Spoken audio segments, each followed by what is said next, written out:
you've said so much, and I won't hit on everything, but I want to put a pin in that last thing you said. Not being afraid of failure, understanding that it is a part of the game. You cannot succeed without failing, because no one is great at anything in the beginning. You have to get better.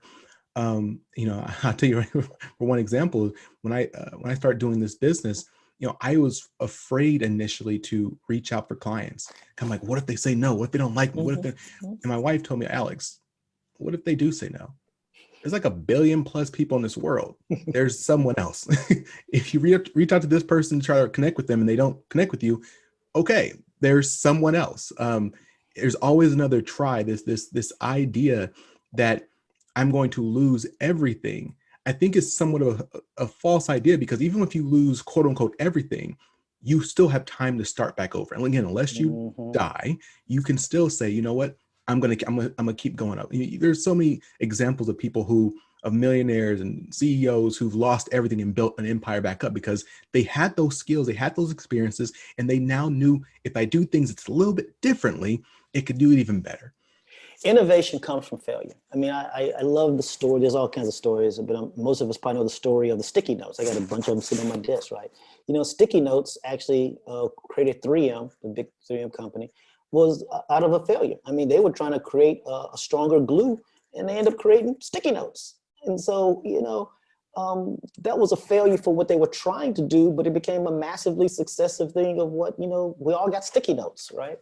And I never forget when I first got into venture capital, working, leading Go South Capital, because we had funds, and we were a limited partner in a number of the big West Coast funds that, started all those big companies out on the West Coast. So I got a chance to go out there and meet, these guys who are just titans. They're just, the legends in terms of, picking these companies. And every single one, until the one said, Troy, I learned far more from where we lost money from where we made money. And I learned far more from those than from anything that we could have as a success. And the successes make the newspapers, and they make our LPs money and all that. But it's the failures that really help make those things happen. And so you got to be willing to fail. And as long as you don't have a moral failure or an ethical failure or legal failure, let's put those wherever you want to put those. This is a failure. I used to tell people all the time, man, I'd much rather you be right. I'd much rather you be right doing something than being wrong doing. In other words, I want a bias to action. I said it wrong. I want a bias to action. So even if that means what you did was wrong, I'd still much rather you do that than doing nothing. And maybe you were right, but at least have a bias to action. Yeah. Well, you mentioned a word which again jogged my memory of something I had to ask you while we're on film. 3-ounce bottle. What's up with the 3-ounce bottle? So look, we're in the middle of this COVID, and I'm gonna try to make this thing political. This is real. My sister, I love one of my sisters is the health commissioner for the city of Columbus. And so I'm intimately seeing, kind of the struggles as she's making these literally life or death decisions about how to manage and how to protect the public in many cases from itself. But, let's all think about, just a few, years ago when 9/11 happened. So 9/11 happened, and, at the time I was traveling, and there's a story there I won't bore your listeners with, but after 9/11, our behaviors changed, right? How air travel, how security happened, how we secure things happen. And so the example I'm talking about now is, from leading TEDCO and thinking about the behavior, because our behaviors are changing.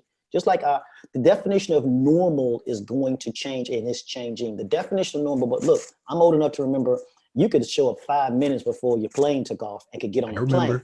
You can get on the plane, 5 minutes, okay? I'm old enough to remember. Family was with you. Everyone was with you. I remember, O.J. Simpson running through the airport, in the commercials. And so there was a time that was normal. 9/11 happens, that ain't normal. Normal is showing up an hour and a half before, and normal include the 3-ounce bottles. We all had to get the little 3-ounce bottle to travel. That was the thing. The point being is, if I had been smart enough, you had been smart to invest in the company that made those 3-ounce bottles, I'd be probably not having this conversation with you right now. I'd be doing something different, or I'd be having it from a different place that I'm at right now. The point being, as a leading TEDCO, I'm asking myself, what's that 3 ounce? What's the behavioral change that technology is going to support what we do going forward? Because we are going to change. Again, what I think the vaccine is going to happen. Are we going to quote cure? We don't have a cure for the flu, but we keep doing, we keep going about it. And so there are going to be behavioral changes that come out of this. And so I'm trying to figure out what that 3 ounce bottle example is for us. But let me say this, because I think this is important. I've been saying this a lot here in Maryland. If all we're trying to do is restart what was, we have missed a massive opportunity. Yeah. We have to be rethinking, re-engineering, re-something the economy, because what it has exposed is what was always there. The fractures that were there, on gender, on race, on socioeconomics that were there, that were just they weren't even hidden. They were in plain sight. We just ignored them. Yeah. And now they are blatantly in our face.